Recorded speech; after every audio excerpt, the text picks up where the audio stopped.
This video contains news and analysis related to a recent terror attack in Kashmir. The content may include sensitive visuals and discussions that could be distressing to some viewers. Viewer discretion is advised. We strongly condemn all forms of violence and terrorism. The purpose of the content is solely to inform and create awareness based on verified reports. আর এই মুহূর্তে সবথেকে বড় খবরের দিকে নজর রাখতে হচ্ছে নিঃসন্দেহে বড় খবর পাকিস্তানে পরমাণু অস্ত্রাগারের দরজায় আঘাত ভারতের বড় খবর পাকিস্তানে পরমাণু অস্ত্রাগারের যে দরজা সেখানে আঘাত করেছে ভারত সারগোদা বায়ুসেনা ঘাঁটিতে ভারতের প্রত্যাঘাত শুধুমাত্র F-16 যুদ্ধ বিমানের ঘাঁটি নয় বিভিন্ন মিসাইল কমান্ডের গুরুত্বপূর্ণ জায়গা এটি এই প্রথম কোনো পরমাণু শক্তিধর দেশের বায়ুসেনা ঘাঁটিতে স্ট্রাইক বড় খবর নিঃসন্দেহে এই মুহূর্তের বড় খবর ডিটেইল নেব শান্ত বড় খবর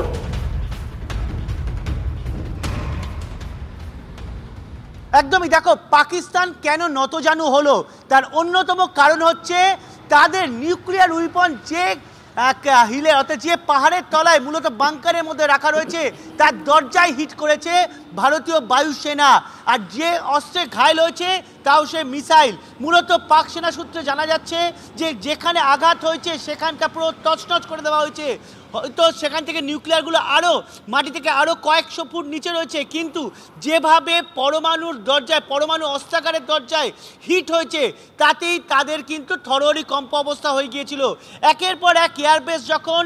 ভারতীয় বায়ুসেনা এবং ভারতীয় বায়ুসেনার এয়ার রিডার সিস্টেম পুরো তছনছ করতে থাকে তখন তার মধ্যে অন্যতম ছিল স্কারগোদা এয়ারবেস যে স্কারগোদা এয়ারবেস শুধুমাত্র F-16 এর জন্য নয় বিভিন্ন মিসাইল কমান্ডের জন্য অত্যন্ত গুরুত্বপূর্ণ আর এই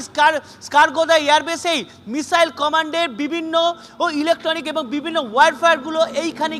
কিন্তু কন্ট্রোল করা হয় যেটা পাক সেনা সূত্রে খবর আর সেখানেই মূলত হিট হয়েছে দরজায় স্বাভাবিকভাবেই এই কারণেই কিন্তু মূলত মনে করছেন সমর বিশারদরা যে নতজানু হতে বাধ্য করেছে পাকিস্তানকে যদি পাকিস্তানের পরমাণু অস্ত্রাগারে হিট হয় তাহলে পরমাণু কাছে পৌঁছে যেতে ভারতীয় বায়ুসেনার কতক্ষণ সময় লাগবে স্বাভাবিকভাবেই সব অস্ত্রই তাদের শেষ পরমাণু অস্ত্র বেঁচে গিয়েছে সেটাও যদি তাদের হিট হয়ে যায় তাহলে পাকিস্তান লড়বে কিভাবে এই আশঙ্কা থাকতেই কিন্তু যেদিনকে হিট হয়েছে তার পরের দিনই ইশাক দার পাক বিদেশমন্ত্রী তিনি কিন্তু মার্কিন যুক্তরাষ্ট্রের বিদেশ সচিবের সঙ্গে কথা বলতে বাধ্য হন এবং ভারতীয় সেনাকে বা ভারতীয় প্রশাসন যাতে কোনো প্রত্যাঘাত না করে তার জন্য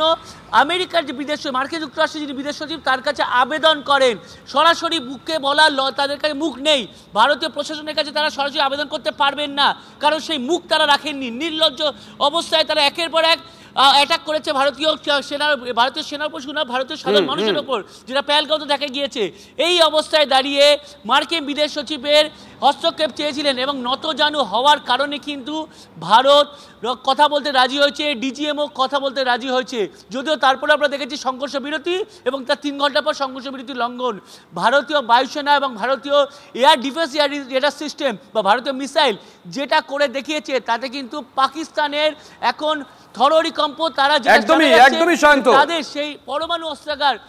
একদম এটা সবথেকে বড় গুরুত্বপূর্ণ খবর এই মুহূর্তে দাঁড়িয়ে কারণ এটার কোনো এফেক্ট এই মুহূর্তে পড়তে চলেছে কিনা বা পড়বে কিনা সেই আশঙ্কার দিকটা কিন্তু একদম উড়িয়ে দেওয়া যায় না আমার সঙ্গে মিস্টার ভাদুরী রয়েছে মিস্টার ভাদুরী এই প্রথম পরমাণু অস্ত্রাগারের দরজায় গিয়ে আঘাত আনলো ভারত এই প্রথম কোনো পরমাণু শক্তিধর দেশে গিয়ে আঘাত করা হলো আমি আসবো